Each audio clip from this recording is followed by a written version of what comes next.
सही से नहीं आ रही है, ठीक है, तो विश्वास मानिए आने वाले 1 आध 2 3 4 5 महीने बाद वो डिप्रेशन का मरीज बन जाएगा। उसको हमेशा तनाव स्ट्रेस रहेगा ही रहेगा। बात समझ में आ रहा है? ठीक।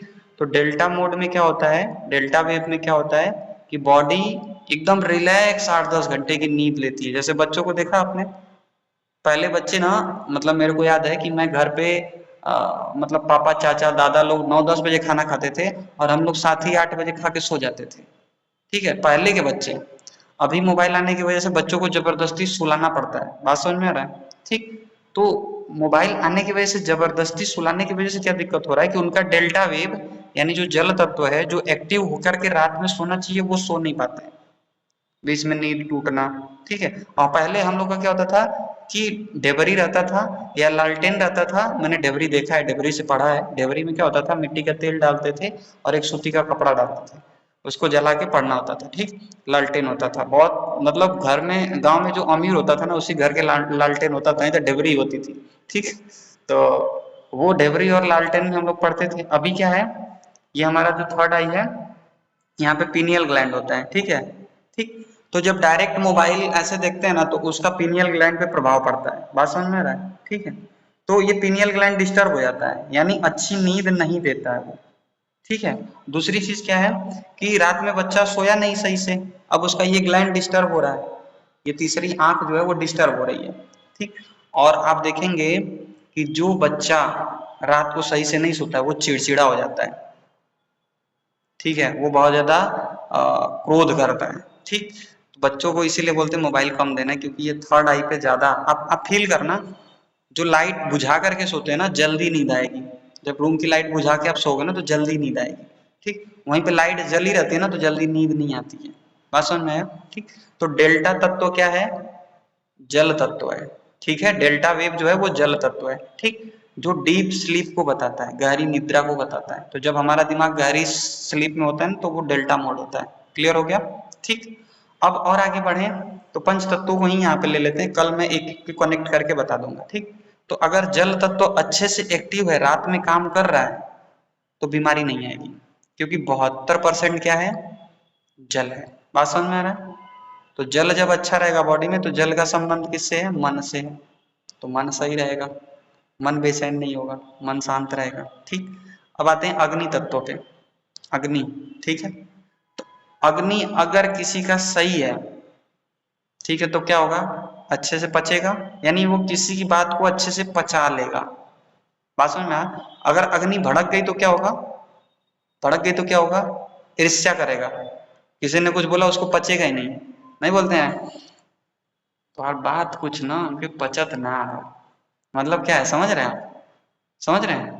तो यार बात हमके कुछ पचत ना, मतलब बस खाना ही नहीं पचता है, पेट में इमोशंस भी पचता है। बात समझ में आ रहा है? अगर उस इमोशंस को आपने पचाया नहीं ना तो आपका पेट गुड़गुड़ गुड़गुड़ करेगा, पेट खराब होने लगेगा।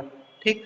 तो पेट का संबंध किससे है, आपके इमोशंस से। जब कोई बोल रहा है तो यार बात पचत ना आना, तो समझ लो उनका पेट खराब हुई।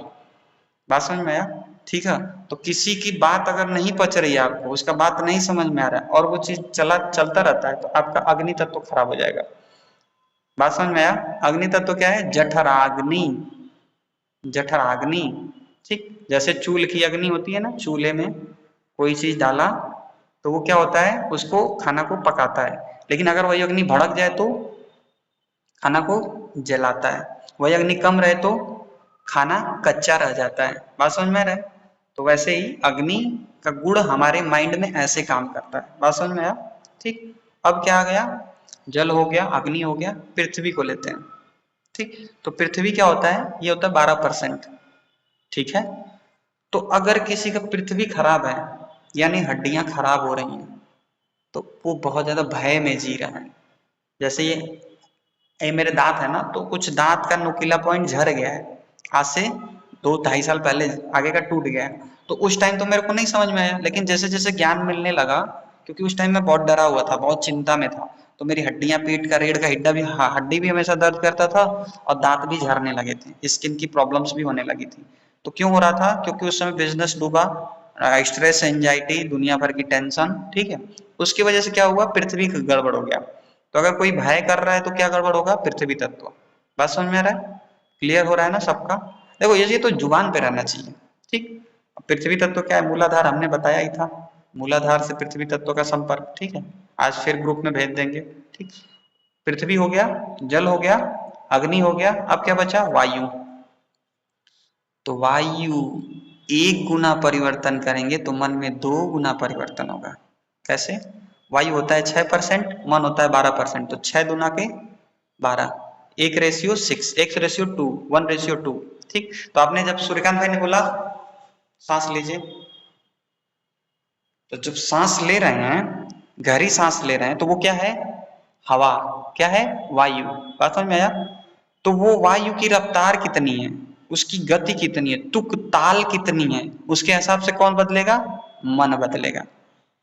बात समझ में आ रहा है? जैसे लड़ाई होता है तो देखो ना, सकर पकड़ पूरा करता है, एकदम करेजा ऊपर नीचे होता है कि नहीं होता है? ठीक, तो वो क्या चल रहा है? मन में एकदम बदलेगी भावना। वहीं भी बोलते हैं अरे लीजिए पानी पी लीजिए, थोड़ा आराम कर लीजिए, तब धीरे धीरे शांत होता है। नहीं तो मैंने झगड़ा करने वालों को यहाँ तक देखा है, तुरंत बीपी बढ़ गया, उनको लाद के लेके जाया जाता है हॉस्पिटल, मैंने देखा है। ठीक है, झगड़ा करते दौरान बीपी इतना बढ़ गया कि लाद के हॉस्पिटल ले जाएगा। बात समझ में आ रहा है? पृथ्वी क्लियर हो गया 12%। ठीक, पृथ्वी का संबंध मन से होता है, पृथ्वी को 1 गुना प्रभावित करते हैं तो मन 6 गुना प्रभावित होता है। ये रेशियो समझ में आता है कि नहीं आप लोग को? 12% भूमि है, 72% जल है, तो 12 से 72 को काटेंगे तो 1 × 6, 1:6 आ जाएगा। इसको लिख के मैं डाल दूंगा। ठीक, यानी अगर भय में ज्यादा रहेंगे तो मन बहुत ज्यादा प्रभावित होगा। बात समझ में आया? जल, जल बता ही दिया मैंने कि अगर डीप स्लीप लेंगे तो मन सही रहेगा। अगर डीप स्लीप नहीं ले रहे हैं, गहरी निद्रा में नहीं जा रहे हैं आप, ठीक, तो ये क्या करेगा? जलन पैदा कराएगा, ईर्ष्या पैदा कराएगा, तुलना की भावना लाएगा। बात समझ में आया? अग्नि का काम है, अग्नि का काम है पचाना। अग्नि का काम क्या है? पचाना। बातों को भी पचाता है, भोजन को भी पचाता है। ठीक, तो अगर अग्नि सम अग्नि है, कौन सी अग्नि? सम अग्नि। सम मतलब जितना चाहिए उतना जल रही है। बात समझ में आ रहा है? जितना भोजन डाला, जितना अग्नि चाहिए उतना जल रही है, तो इसको बोलते हैं सम अग्नि। एक होता है विषम अग्नि, डाला था भोजन इतना जल गया इतना, ठीक है, या डाला था भोजन इतना जला इतना, ये उसको बोलते हैं विषम अग्नि। एक होता है मंद अग्नि, नाम ही से क्या लग रहा है? मंद, यानी कम जलेगा। एक होता है तीक्ष्ण अग्नि, मतलब तेज जलेगा। 4 प्रकार की अग्नि हो गई। अग्नि एक ही है भाई, चूल में आगी तो एक ही है ना। ज्यादा लौना लगाते हैं तो तेज हो जाता है, कम लौना लगाते हैं तो कम रहता है। ठीक है, अब मीडियम में लौना लगाते हैं तो मध्यम में रहता है। नंदिता दीदी थकी थकी सी लग रही है। ठीक है, चेहरा देख के लग रहा है, सही बात है। हाँ, ठीक है, ये चेहरा पढ़ने की कला सिखाएंगे, वो बहुत गहरा टॉपिक है। ठीक, तो ये वाली चीज जो है समझ में आई। अब बचा आकाश। आकाश अनंत है। क्या है? आकाश को परसेंटेज में नहीं बांधा जा सकता। किसी भी चीज को तोड़ेंगे तो उसमें आकाश ही मिलेगा, यानी गैप। इसीलिए जब बोलते हैं ध्यान में जाइए और महसूस करिए कि सब खालीपन है, अंधेरा दिख रहा है। तो ध्यान में अगर आप अंधेरे को देख पा रहे हैं और उसको महसूस कर रहे हैं, बहुत जल्दी शांत हो जाते हैं, बहुत जल्दी। यानी ध्यान में आपको बस क्या करना है? बस देखना है अपने मन को, यानी आकाश तत्व को। आकाश मतलब खालीपन। आप देखेंगे बहुत जल्दी रिलैक्स हो जाएंगे। ठीक, तो इन पंच तत्वों के माध्यम से मैंने क्या समझाया? ब्रेन के वेव्स को। अब कौन से तत्व से कौन सा वेव्स जुड़ा है, इसको मेरे को देखना पड़ेगा। बात समझ में आई? ठीक, तो अगर आकाश तत्व में चले जाएंगे आप तो गहरी शांति और सुकून में जाएंगे। ये गामा वेव होती है, याद आ गया? Gamma wave. देखो मैं क्या बोलता हूँ, मैं बोल ही नहीं रहा हूँ, सब आकाशीय रिकॉर्ड है, वो एक एक याद आ जाएगा, अभी सोचूंगा ना तो याद आ जाएगा। तो गामा वेव क्या होती है? जो योगी बहुत डीप में गया है, साधना जब तप कर लिया है, उसका गामा वेव रहेगा। ठीक है, वो इतना खतरनाक होते हैं कि आप क्या सोच रहे हैं वो तक वो महसूस कर लेते हैं, इतना गहरे शांति में होते हैं, इतना खतरनाक होते हैं। तो जैसे जैसे आपकी शांति बढ़ेगी वैसे वैसे आपके अंदर बहुत ज्ञान आएगा, बहुत सारी कलाएं आप सीखेंगे। ठीक, तो वो हो गया gamma wave. Alpha wave, beta wave, theta wave, gamma wave, ये 5 होता है, और ये पांचों तत्व होते हैं, और यही पांचों तत्व हमारे चक्र होते हैं। किस चक्कर में पड़े हो आप लोग, वही चक्र एक्टिवेट होगा।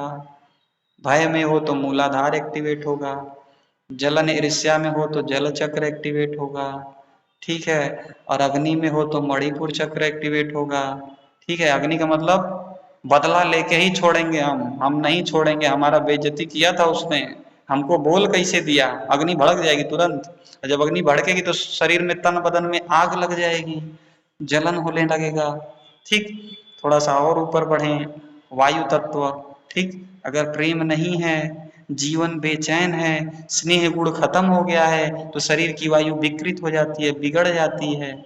जैसे देखा है ना, गर्मियों में जब लू की हवा बहती है तो तन बदन में आग लगने लगती है।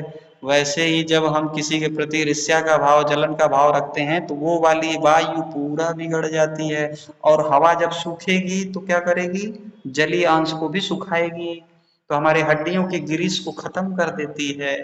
तो जिसके जीवन में स्नेह रूपी प्रेम नहीं है, उसके हड्डियों से स्नेह रूपी ग्रीस खत्म हो जाता है और कड़कड़ की आवाज आने लगती है। सब विज्ञान है। बात समझ में आ रहा है? बात समझ में आ रहा है? क्लियर हो रहा है टॉपिक? जिसके हड्डियों में अगर स्नेहन खत्म हो रहा है, यानी रिश्तों में स्नेह खत्म हो गया है, रिश्तों में से प्रेम, रिश्तों में से चिकनापन जाएगा। देखो, अगर रिश्तों में बहुत ज्यादा चिकना हो जाए ना तो फिसल के गिर जाओगे, तो बहुत चिकना भी नहीं होना है। जैसे मेघा दीदी का बहुत चिकना हो गया है, जल तत्व तो इतना बढ़ गया है कि अपने भावनाओं में ही फिसल के गिर जाती है। बात समझ में आ रहा है? और सूर्यकांत भाई का अभी बहुत ज्यादा क्या बोले, कम हो गया है, तो उसके में स्नेहन गुण की कमी हो गई है। तो हम मध्यम मार्ग अपनाते हैं, न इधर जाना है न इधर जाना है, बीच में बराबर रखना है। न बहुत सूर्य नाड़ी चलाना है, नहीं तो अहंकार आ जाएगा, जलन होगा, और न बहुत चंद्र नाड़ी चलानी है, भावनाएं पूरा प्रभावित हो जाएंगी। बात समझ में आ रहा है? और इन्हीं दिनों को बैलेंस करने में जीवन गुजर जाता है। इन्हीं को साधते हैं तो एक तीसरा नाड़ी निकल के आता है, सुषुम्ना नाड़ी। बात समझ में आ रहा है? ठीक। तो ये हो गया वायु तत्व। अब यहाँ क्या हो गया, आकाश तत्व। जब ये चारों सही रहते हैं तो बात अच्छी निकलती है कि ऐसी वाणी बोलिए मन का आपा खोए, औरन को शीतल करे आप हूँ शीतल होए। कबीरदास जी ने क्या बोला, ऐसी वाणी बोलिए मन का आपा खोए, औरन को शीतल करे आपहु शीतल होए। वाणी से बड़ा जहर और वाणी से बड़ा अमृत कुछ भी नहीं है इस दुनिया में। अगर आपने इसको समझ लिया तो आप अपनी वाणी से लोगों का उपचार कर सकती हैं। होता है, वाणी से उपचार होता है। लगता नहीं अरे इनसे तो 10 मिनट बात होती है ना, सब दुख दर्द दूर हो जाता है। लेकिन इनसे 10 मिनट बात हो जाए ना तो लगता है कि नरक नरक हो गया जीवन। तो वाणी ऐसी बोलिए मन का यापा खोए, औरन को शीतल करे आप हूँ शीतल होए। वाणी ऐसी हो कि लोगों के दिल को एकदम शीतल कर दे और फिर आप भी शीतल हो जाएंगे। बात समझ में आ रही है?